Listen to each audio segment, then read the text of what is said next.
El portavoz del grupo islamista Hamas, Abu Obeida, aseguró que cualquier ataque contra casas inocentes en Gaza, sin previo aviso y alerta, se enfrentará a la ejecución pública de un rehén civil y no militar.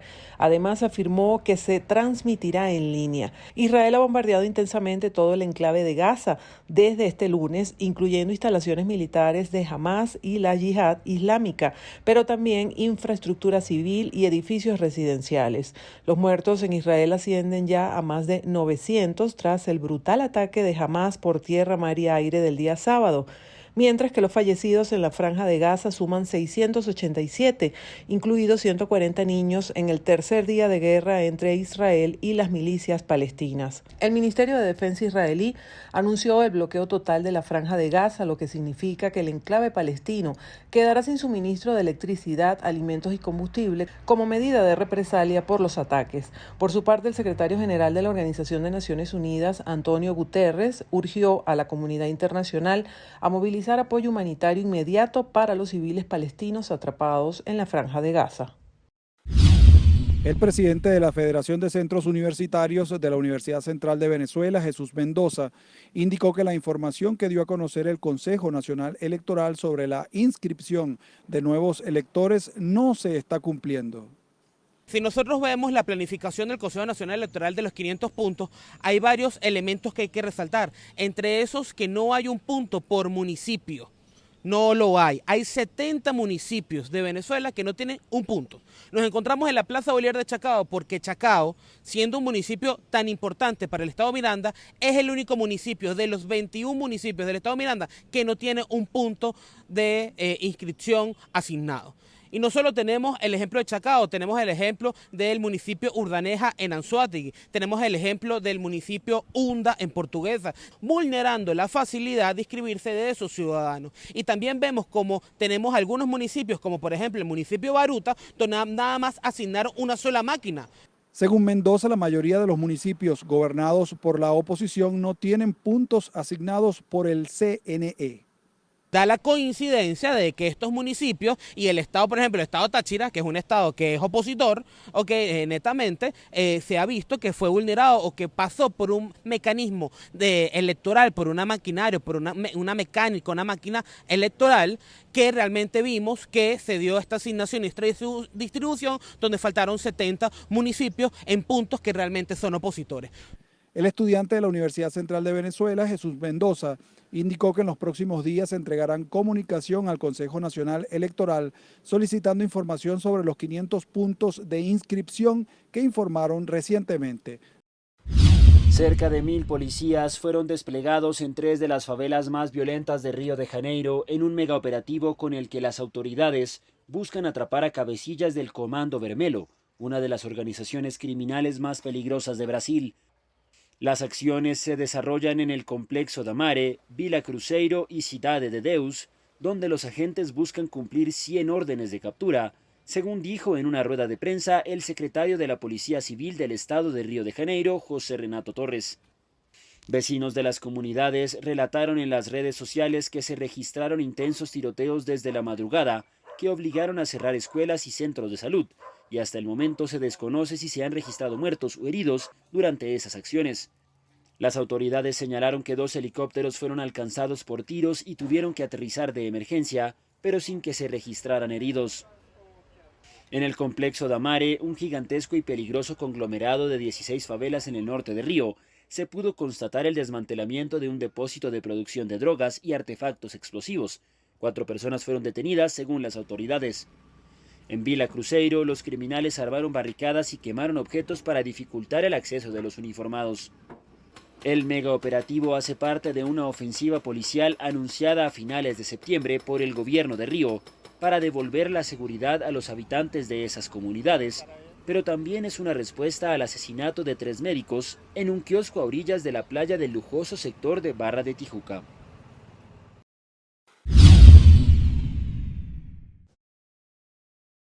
El presidente de Estados Unidos, Joe Biden, prometió que su país dará a Israel todo lo que necesite para defenderse en respuesta al ataque que perpetró el grupo terrorista Hamas el pasado sábado. Acabo de hablar por teléfono con el primer ministro Netanyahu y le comenté que la experiencia, en nuestra experiencia, la respuesta de Israel debe ser lo más fuerte posible. El Departamento de Defensa ha enviado al grupo de tarea del portaaviones USS Gerald Ford para fortalecer nuestra presencia en la región y estamos listos para enviar activos adicionales en la medida que se necesite. Biden afirmó que conversó con sus aliados en Europa para ofrecer ayuda a Israel. Además, el mandatario confirmó el asesinato de al menos 14 estadounidenses en los ataques de Hamas. Un acto de pura maldad, en donde asesinaron a más de 1,000 civiles dentro de Israel, entre ellos 14 ciudadanos estadounidenses que fueron asesinados. Carniceros que utilizaron los cuerpos de estas personas. Hay informes que nos dicen que incluso bebés asesinados, familias completas asesinadas, jóvenes masacrados cuando iban a un concierto para celebrar justamente eso, la paz. Israel afirmó que encontró unos 1.500 cuerpos de combatientes de Hamas, lo que eleva a más de 3.000 el número de muertos hasta el momento en el conflicto entre israelíes y palestinos, donde al menos 6.000 personas han resultado heridas, según información oficial. Los ataques han aniquilado a familias completas, afectando también edificaciones civiles como escuelas o centros de salud. Además, las autoridades de Israel y otros países han denunciado la desaparición de sus ciudadanos. Hasta ahora, Hamas aseguró que tiene más de 100 rehenes entre civiles y militares.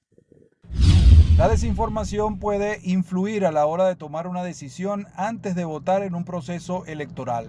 Es por ello que la profesora universitaria y asesora del Consejo Nacional Electoral, Ana Julia Niño, manifestó que hay que combatir las llamadas fake news desde las instituciones y la ciudadanía. En la presentación del libro Elecciones y Desinformación, la abogada Ana Julia Niño afirmó que la información no verificada debe ser desestimada y no replicada. La información es necesaria, ¿por qué? Porque el ciudadano debe tomar decisiones informadas. Entonces y precisamente eso justifica el artículo que nosotros compartimos en este texto, que tiene que ver con uno de los escalones para combatir la desinformación, que es ofrecer información, en este caso formal, porque se trata del abordaje de las elecciones desde el punto de vista constitucional y legal. Afecta a los partidos políticos, afecta a los electores, afecta a los candidatos, afecta al órgano electoral y, digamos, ahí tenemos que como que unir las manos también, incluso para, desde el punto, digamos, desde el trabajo periodístico, la difusión de información cierta, baje un poco los ánimos desinformativos que minan y erosionan procesos democráticos. La comunicadora y profesora de la Universidad Central de Venezuela, Luisa Torrealba, explicó el significado real que tiene la desinformación en contextos electorales. Para poder tomar decisiones conscientes, el ciudadano tiene que tener acceso a información libre y plural. En una situación como la venezolana, donde hay opacidad, donde hay censura, donde se han cerrado medios radioeléctricos, donde los gobernantes intimidan a través de medios del Estado, donde hay agresión física contra periodistas, donde ya no hay casi medios impresos, obviamente el acceso que va a tener la población a la información va a ser restringido, va a ser parcial, y ante la carencia de información se da paso a rumores, a especulaciones que pueden derivar en desinformación y que afectan ese derecho a elegir conscientemente. Para ambas ponentes, la desinformación, además de no permitir la libre decisión a la hora de votar, también socava la democracia porque se utiliza como instrumento que limita derechos consagrados en la Constitución. Con la publicación de este texto, Elecciones y Desinformación buscan que tanto la ciudadanía como las instituciones detengan la réplica de información falsa o no verificada que no contribuyen con la recuperación de espacios democráticos acá en Venezuela. Desde Caracas, Fernando Tineo para BPI TV. Ecuador acude este domingo a las urnas en medio de la peor crisis de seguridad de su historia. una ola de violencia que esconde un complejo rompecabezas de bandas criminales enfrentadas por control de territorios y sobre todo del narcotráfico, al establecerse como punto neurálgico del tráfico mundial de cocaína. En los últimos años, las bandas locales han ganado peso en los mercados globales del narcotráfico por su alianza con los carteles mexicanos de Sinaloa y Jalisco Nueva Generación, la mafia balcánica y las disidencias de las FARC. Estos carteles, mafias y grupos armados contratan sus servicios de logística para exportar la droga desde Colombia hacia Norteamérica y Europa. Así lo dijo Renato Rivera, coordinador del Observatorio Ecuatoriano del Crimen Organizado. Las organizaciones transnacionales lo que han hecho en el Ecuador es una especie de subcontratación y por otro lado lo que han hecho las organizaciones criminales ecuatorianas es una especialización dentro de la cadena de valor del crimen organizado. Esta especialización básicamente requiere una serie de actividades que lo que buscan es generar mayor rentabilidad dentro del crimen organizado. Entre estas actividades están lavado de activos, tráfico de armas, corrupción, robos, sicariato y extorsión, lo que ha hecho que Ecuador sea un país altamente violento. Pero lo que hemos visto en los últimos años es esta dinamización de nuevas actividades del crimen organizado, un mayor flujo de tráfico de armas, mayores actividades vinculadas al lavado de activos, así también el crecimiento exponencial de la extorsión, conocido como vacunas, especialmente en las ciudades marítimas del Ecuador. Esto en términos generales ha hecho que el Ecuador sea un país altamente violento y muy representativo para el crimen organizado. Entre 2018 y 2022, Ecuador pasó de 5,8 a 25,62 homicidios por cada 100.000 habitantes, y según expertos en la materia, podría llegar a 40 en este 2023, lo que lo convertiría en el tercero o cuarto país más violento de América Latina.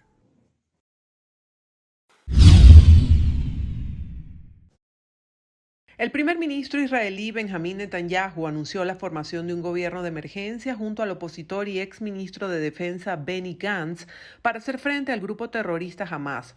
Además, acordaron el establecimiento de un gabinete de gestión de la guerra. El trato consiste en que tanto Gantz como el exministro de Justicia Gideon Saar, el ex jefe de Estado Mayor del Ejército Gadi Eisenkot y otros 2 diputados se integren al gabinete político y de seguridad del gobierno hasta finalizar la guerra. Por parte de la administración israelí estará Netanyahu y el actual ministro de Defensa Yoav Gallant, mientras que el ministro de Asuntos Estratégicos Ron Dermer actuará como observador. El acuerdo entre ambas partes establece que mientras dure la guerra contra Hamas no se podrán impulsar proyectos de ley ni tomar decisiones gubernamentales que no se vinculen al conflicto con las milicias. Por otro lado, los líderes de varias facciones palestinas presentes en Siria pidieron durante un encuentro en Damasco que se canjee a los rehenes israelíes capturados durante el ataque de Hamas por unos 5.000 prisioneros que se encuentran en cárceles del Estado judío. El ex jefe de Hamas, Khaled Meshal, por su parte, ha convocado a protestas en plazas y calles en todo el mundo musulmán en apoyo a los palestinos y a los pueblos de los países vecinos para que se unan a la lucha contra Israel el próximo viernes 13 de octubre. Por su parte, Estados Unidos enviará durante los próximos días un segundo portaaviones al Mediterráneo, que estará a disposición de Israel en el caso de que sea necesario como parte de una operación que ya estaba programada, pero que llega tras el ataque que perpetró el sábado Hamas. Entre tanto, el secretario de Estado de Estados Unidos, Anthony Blinken, partió este miércoles hacia Israel para coordinar con el gobierno de ese país la ayuda norteamericana para enfrentar a Hamas en la nueva guerra en la Franja de Gaza. El Papa Francisco pidió el miércoles la liberación inmediata de los rehenes capturados en Israel por el movimiento islamista palestino Hamas. Durante su audiencia general semanal en el Vaticano, el pontífice se dijo a la vez muy preocupado por el asedio israelí de la Franja de Gaza. Prego per quelle famiglie che hanno visto trasformare. Rezo por las familias que han visto cómo un día de fiesta se convertía en un día de luto y pido que los rehenes sean liberados inmediatamente. È diritto di chi è attaccato a difendersi. Quienes son atacados tienen derecho a defenderse, pero estoy muy preocupado por el asedio total bajo el que viven los palestinos en Gaza, donde también ha habido muchas víctimas inocentes. Molte vittime innocenti. El domingo el Papa ya había manifestado su solidaridad con las familias de las víctimas y pedido el cese de los ataques y las armas. El terrorismo y el extremismo no ayudan a alcanzar una solución al conflicto entre israelíes y palestinos, sino que alimentan el odio, la violencia y la venganza y solo hacen sufrir a los unos y a los otros. La vendetta e fanno solo soffrire gli uni e gli altri.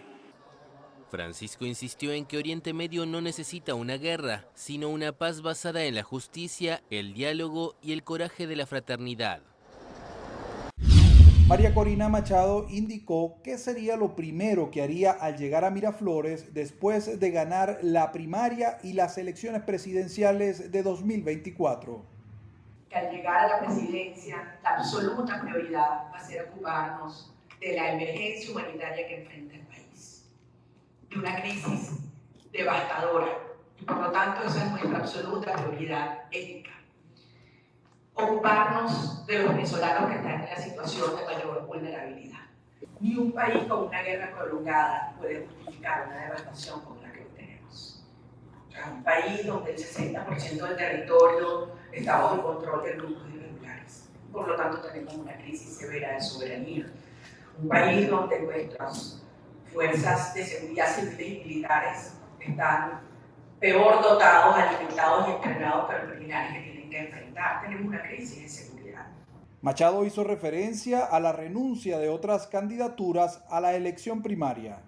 Yo soy absolutamente respetuosa de la decisión que cada ciudadano, en este caso candidato, adopte con relación a su proyecto y hasta dónde está dispuesto a llegar. Y no voy a hacer comentarios sobre otra candidatura porque creo que es totalmente inconveniente y respetuoso de mi parte. Ahora, una cosa que les quede bien clara. Yo no soy presionable y nosotros vamos hasta el final. La candidata del partido 20, María Corina Machado, manifestó que a 10 días de la elección primaria se debe informar de forma masiva sobre el proceso electoral para que la mayor cantidad de venezolanos acuda a votar. Trabajadores de Estados Unidos comienzan a reforzar el muro fronterizo en la mexicana ciudad Juárez. Esta medida fue anunciada la semana pasada por la administración de Joe Biden para elevar aún más la estructura construida por el gobierno de Donald Trump, algo que había rechazado el actual mandatario de Estados Unidos. Los migrantes que han llegado en la última oleada récord se sienten desalentados y temerosos por esta medida. Entre ellos está Marlon Brandek. Yo pienso que las medidas que ha tomado el país de Estados Unidos respecto a la migración ahorita, pienso yo que es precisamente por el desorden que ha habido precisamente en la frontera y en algunas ciudades dentro de Estados Unidos con respecto a los migrantes. Las obras de reforzamiento del muro cerca del centro de Ciudad Juárez se realizaron con nuevas secciones de la barrera en donde antes no había, y justo en el lugar donde hace meses se instaló un campamento de migrantes de Venezuela. El director del albergue El Buen Samaritano, Juan Fierro, aseguró que la extensión del muro era inevitable. Yo considero que es algo que tarde que temprano va a suceder, o iba a suceder. Entre toda esa población migrante pueden venir muchas personas que a lo mejor son delincuentes o traen intenciones no muy buenas, y también pues hay que tener ese cuidado. También afirmó que la afluencia migrante ha crecido y esto puede transformarse en una situación agresiva en la frontera. Tienen que proteger de alguna forma también los intereses del mismo país y de los ciudadanos de Estados Unidos, porque esta situación está en aumento y día con día vemos un caminar de olas migratorias que vienen hacia el norte, precisamente con la intención de cruzar. México y Centroamérica afrontan un flujo migratorio sin precedentes hacia Norteamérica, según la Organización Internacional de las Migraciones, con hasta 10.000 migrantes que llegan a diario a la frontera con Estados Unidos, de acuerdo con el presidente Andrés Manuel López Obrador. Hay una evidente inconformidad de México con las nuevas obras del muro fronterizo. Sin embargo, Biden argumentó que debe ejecutarlo porque el Congreso ya había aprobado ese presupuesto.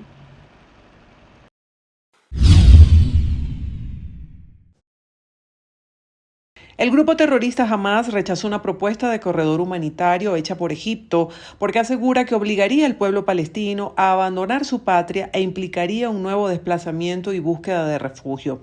Un portavoz de Hamás dijo a la agencia EFE que exigen el acceso de suministros y bienes esenciales como combustible o electricidad y todo lo que garantice a los 2,3 millones de palestinos del enclave el derecho a la vida, mientras Gaza está al borde del colapso humanitario por los duros bombardeos y el cerco total israelí que impide incluso la entrada de alimentos.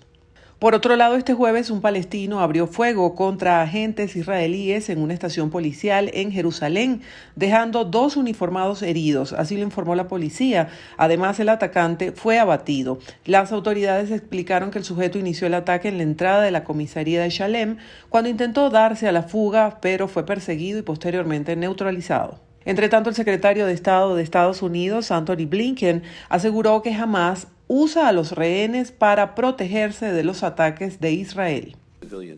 Hamás sigue utilizando a civiles como escudos humanos, algo que no es nuevo, algo que han hecho siempre.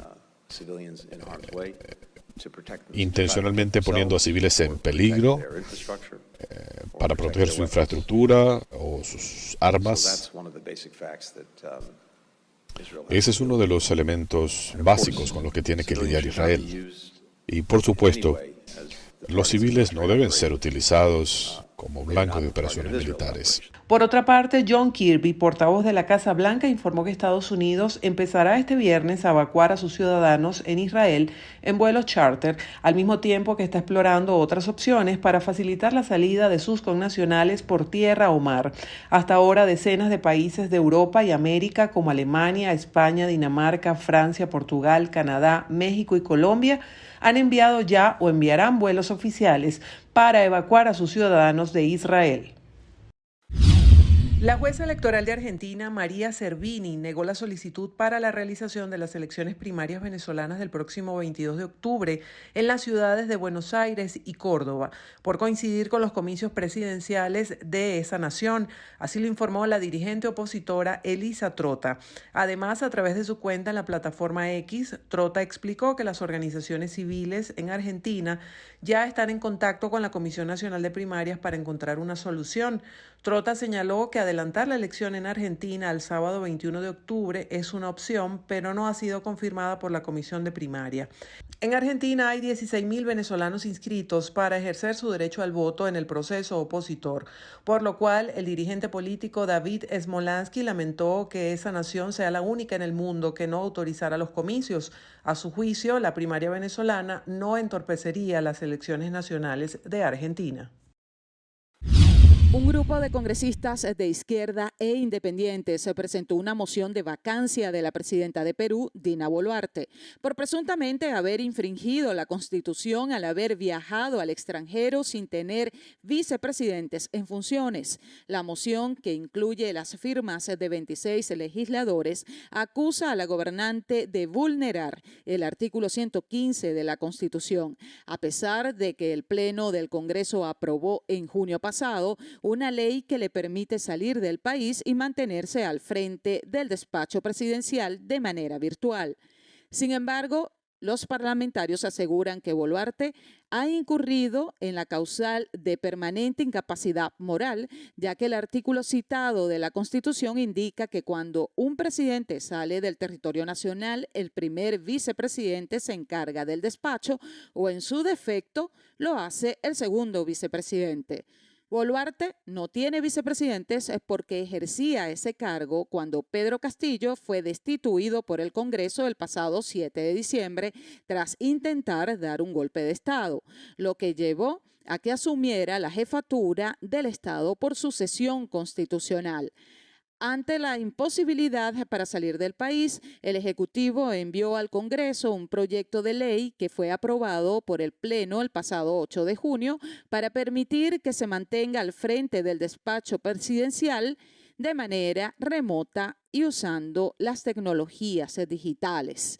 Aunque fue presentada este jueves, la moción está fechada el pasado 7 de agosto, cuando Boluarte salió por primera vez para asistir en Brasil a la cumbre amazónica, tras lo cual también viajó en septiembre a Estados Unidos para participar en la Asamblea General de las Naciones Unidas, mientras que actualmente visita Alemania e Italia, donde este sábado se reunirá con el Papa Francisco. Ya son 1.800 los muertos por los bombardeos de Israel en Gaza. A la cifra se le suma a los casi 6.400 heridos por los ataques. De entre los muertos, más de 580 serían niños y más de 350 mujeres. Las bombas de Israel habrían atacado al menos 750 objetivos en lo que va de semana, lo que los mismos responsables militares describen como la campaña de ataque más intensa que jamás se haya llevado a cabo.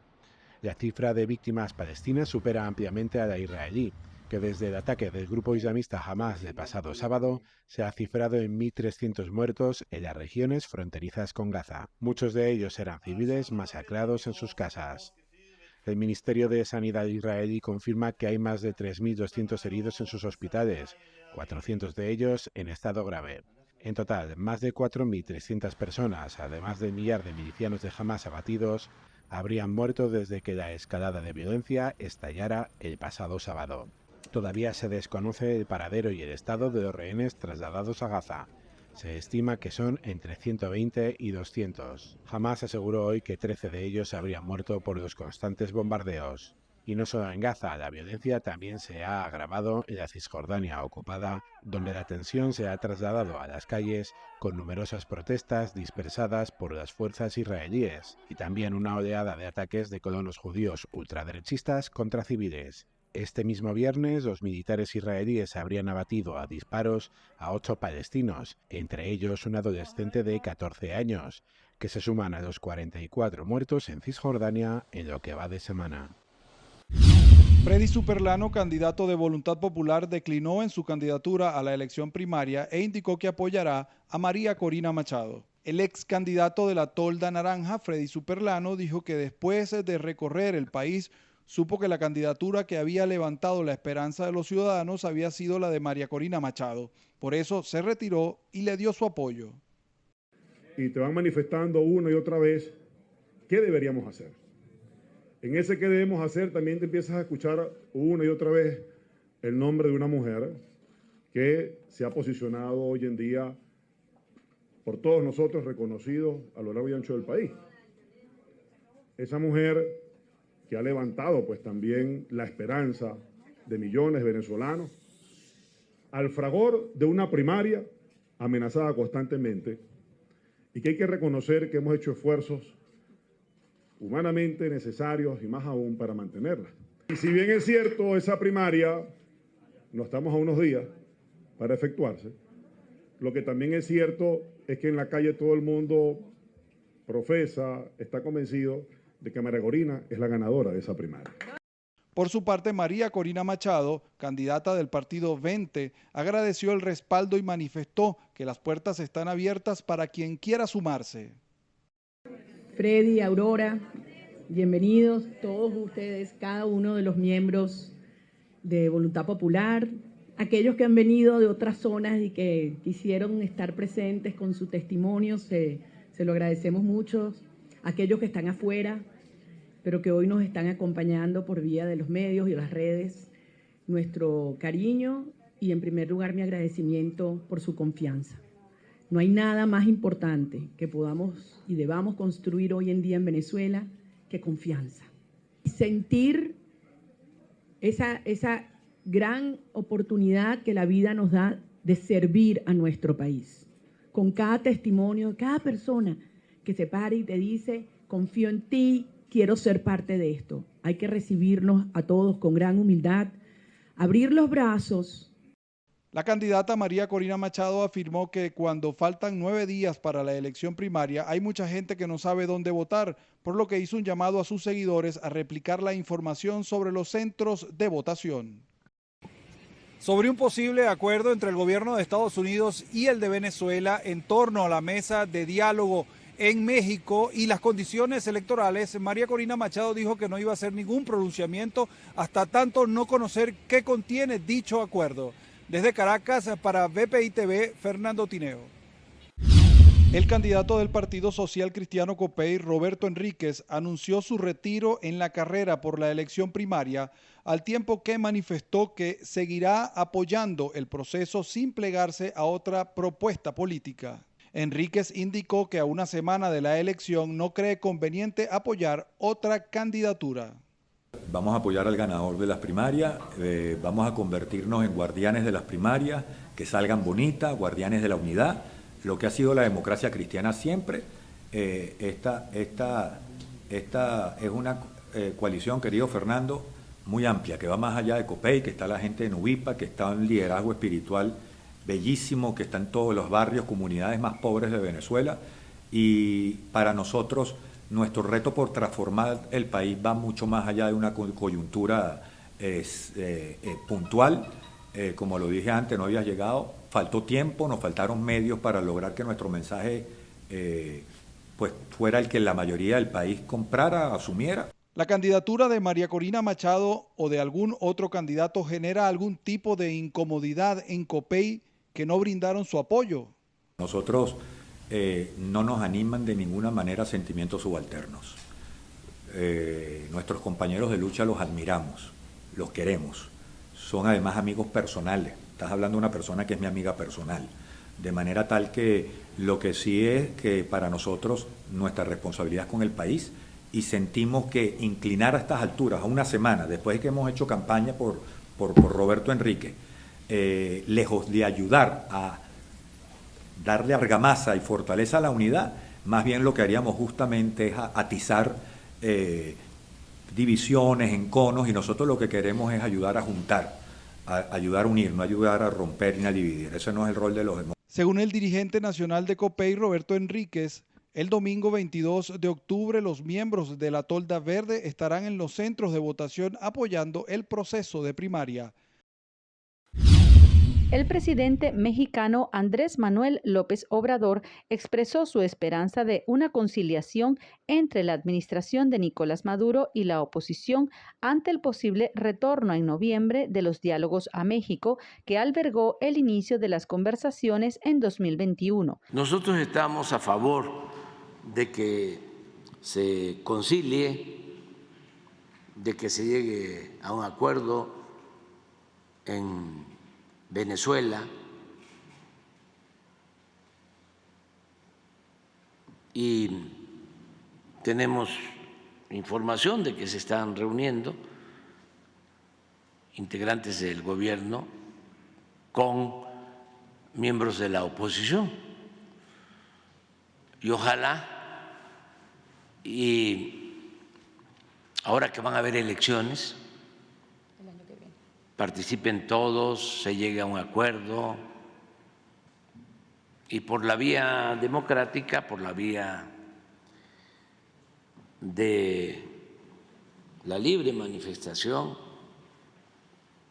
la libre expresión, la libertad en el sufragio, pues los venezolanos salgan adelante para no dar también pretextos a sanciones injustas de países extranjeros. Aunque no confirmó la información, el mandatario reaccionó a lo trascendido en la prensa internacional sobre la posible reactivación de las negociaciones en México ante las próximas elecciones presidenciales de Venezuela en 2024.